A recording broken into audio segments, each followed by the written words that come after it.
Hello everyone. Today we will discuss about another element of internal control system, which is sound practices. Now we will discuss about what is sound practices, um, what is the use of sound practices in a internal control system. Sound practices होता क्या? Sound practices हम कह सकते हैं एक तरह की है ना, मतलब टेक्निक्स या फिर है ना, मतलब एक वेज बनाए होते हैं, जो कि कैसे बनाए होते हैं, प्रोफेशनल एजुकेटर्स द्वारा एक्सपीरियंस होता है, उससे जो है ना पॉलिसीज़ बनाई जाती हैं, ठीक है, उसे हम साउंड प्रैक्टिसेस कहते हैं. तो इसमें साउंड प्रैक्टिसेस क्या कहना चाहते हैं कि साउंड जो ऑर्गेनाइजेशन के साउंड प्रैक्टिसेस हैं, ठीक है, वो क्या मतलब उससे किसकी ज़रूरत है ना, एक प्रोसीजर की, एक इम्प्रूव्ड वेल प्रोसीजर, ठीक है, पॉलिसीज होते हैं, रूल्स एंड रेगुलेशंस कह सकते हैं, and delegation of responsibility. Delegation हम कह सकते हैं ग्रुप ऑफ पीपल, ठीक है, जो मतलब हम कहते हैं एक लार्ज ग्रुप ऑफ पीपल्स में है ना, जो बोलता है, स्पीक करता है, ठीक है, हम जैसे कह सकते हैं है ना, मीटिंग्स में होता है, ठीक है. तो ये सब जो होता है ये ब्लैक एंड वाइट में होना चाहिए, ठीक है.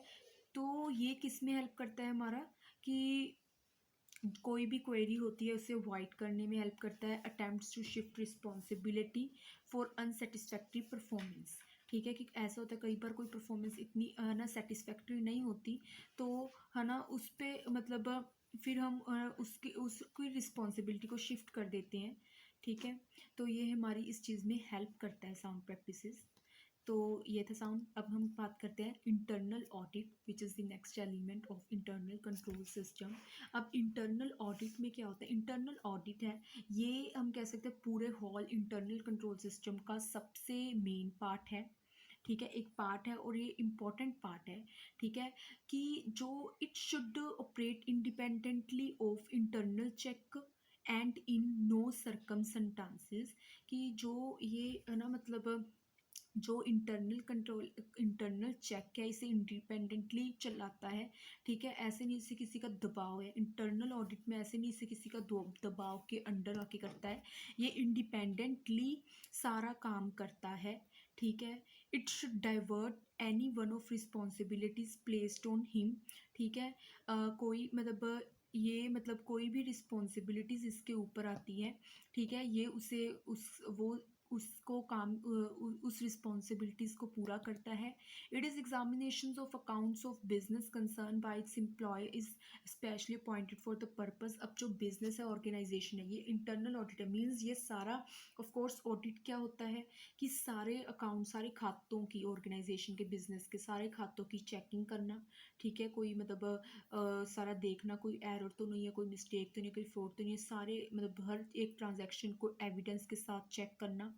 तो हम यही कह सकते हैं कि इंटरनल ऑडिट है वो है ना, अकाउंट्स, जो बिजनेस के अकाउंट्स है उसकी एग्जामिनेशन के पे कंसर्न्ड है, ठीक है, जो कि इसके है ना, जो जो ये अकाउंट्स है ना, मतलब स्टाफ जो उसके एम्प्लॉयज़, ऑर्गेनाइजेशन बिजनेस के एम्प्लॉयज़ द्वारा बनाए जाते हैं, उसकी आगे चेकिंग करना है, ठीक है, कि ऐसा तो नहीं कि किसी एम्प्लॉय ने है ना मतलब फेक ट्रांजैक्शन डाल दी, या फिर हम कह सकते हैं उससे गलती हो गई. तो ये दोनों पता चल सकते हैं अगर हम उनकी मतलब एग्जामिनेशन करेंगे, ठीक है. It is appointed appraisal of activity within an organisation for the review of accounting, financial and other business practices. This is internal audit, ठीक है. तो अब हमारा लास्ट जो एलिमेंट है इंटरनल कंट्रोल सिस्टम का, वो है अरिथमेटिक एंड अकाउंटिंग कंट्रोल, जिसे हम अगली वीडियो में करेंगे. Thank you so much for watching this video.